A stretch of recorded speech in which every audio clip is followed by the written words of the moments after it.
So today we are going to have a discussion on a new topic, constructors and destructors, which is also one of the feature of object-oriented. Now, a constructor is a special member function which is used to initialize the object of its class. Okay, so a constructor is a special member function. Okay, it's a member function and its purpose is to initialize the objects of its class.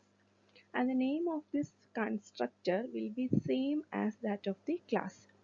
For example, here I have a class sum. Okay, so the data members are int I total, then n value, and I'm declaring a function sum. See, the name is same as that of the class, so this is a constructor and it is declared as with the mode public. Then I have within that also I have int compute. So with default these are all private members and these are public members. So I am defining that constructor outside the class, right? So sum scope resolution operator sum. Within that I have initialized two variables I and total as 0. So purpose of this constructor is whenever I declare an object of the class sum, for example if I am declaring capital A, sum capital A, automatically the values in I and total will become 0. Okay, the value of I and total in new class capital A will be 0. So, and it is automatically called constructor function will be automatically called when an object is created for the class. So when we declare some object1 object1 is created and also the data members I and total is initialized with 0. Now type of constructors, we have mainly three type of constructors: default constructor, parameterized constructor and copy constructor. So default constructor means it's a constructor with no parameters. Okay, in the previous example of class sum and sum, we didn't pass any parameters to the function. So this is an example for default constructor. So a constructor with no parameters and it can initialize data members or of all objects with same set of values. That means if I am creating a new object1 of sum, initially the value of I and total will be 0. When I am declaring another object, okay, object2, class sum object2, the value of I and total will be 0 for that object also. So same initialization will be given to all objects declared in the case of default constructor. So in order to overcome that limitation, we are introducing parameterized constructor. So in the case of parameterized constructor, we can pass parameters. Okay, so we can initialize data elements with different values each time when we create a different object. So this is an example. We have a class integer int mn are the private data members, and I have a public function integer which takes two arguments, index and in y. So I'm defining it constructor, it's using the same class name. I'm defining it outside the class integer scope resolution operator integer of int x comma int y m equal to x n equal to y. So whenever I create an object, I can pass different values to initialize this. Now, how I can pass the values? I can pass by two types. Okay, explicit call or implicit call. In explicit call, integer object1 equal to integer 2 comma 3. Okay, I am explicitly passing the values like this. I am creating a new object and I am initializing the values with 2 3. In the case of implicit call, I am giving that values through the object itself. So integer object 2 3 4.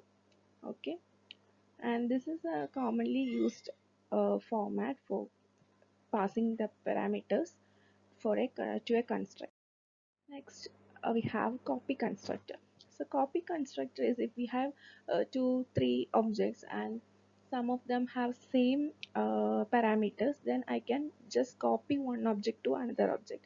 So that is copy constructor. It's a constructor that can be used to initialize one object with the value of another object of the same class during declaration.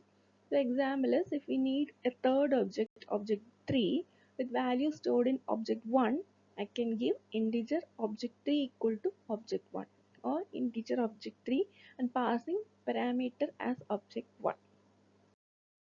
So this is an example for this. I have a class item. I have so many variables, member data here. I have a member function item. So since the function name is same as that of the class name, it is a constructor. Then I am passing a reference. Okay, I am getting the parameter as a reference. So t equal to a dot t. Then void display. I am using another function cout t. So whatever parameter I am getting in t, I will display it. So void main item a of 10. So I am creating a new object capital A with the parameter 10. So when I am passing the 10, I will get 10 as displayed here. Then item B of A. So this is the copy constructor. So I am declaring a new object B, but I am passing the value of object A. Then item C equal to A. This is another method of initialization.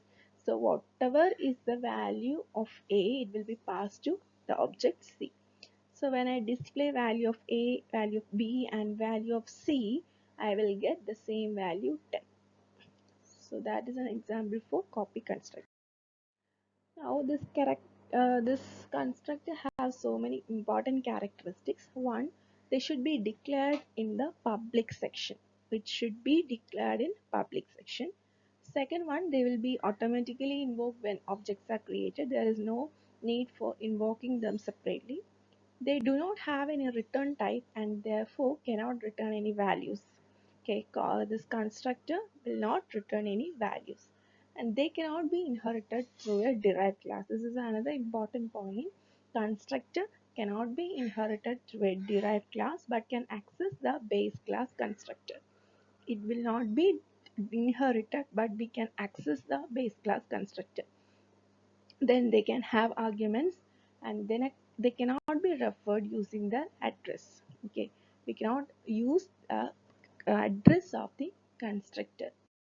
Then destructor. So these destructors are used to destroy the object that have been created by a constructor. So in order to free the memory, or in order to avoid the wastage of memory in C++, whenever we use a constructor, once its usage is over, we will be destructing that object. So that is where we use destructors. And destructor is also a member function whose name is same as that of a class name. And in order to differentiate constructor with destructor, we will be using a tilde operator. So a destructor for class sum is sum itself, but it will be preceded by the tilde operator. Now, like constructor, destructor also has some characteristics. One, destructor function are invoked automatically when objects are destroyed. Then destructor function obey usual access rules that the other member functions, that is, we can access it by dot operator. No arguments can be provided to a destructor, neither does it return any value. We cannot pass any value to destructor and it will not return any value. And a destructor cannot be inherited. It is not possible to take the address of destructor. If there is no destructor in a class, a default destructor is generated by the compiler. So hope you have understood the concept of constructor and destructor. Thanks for watching.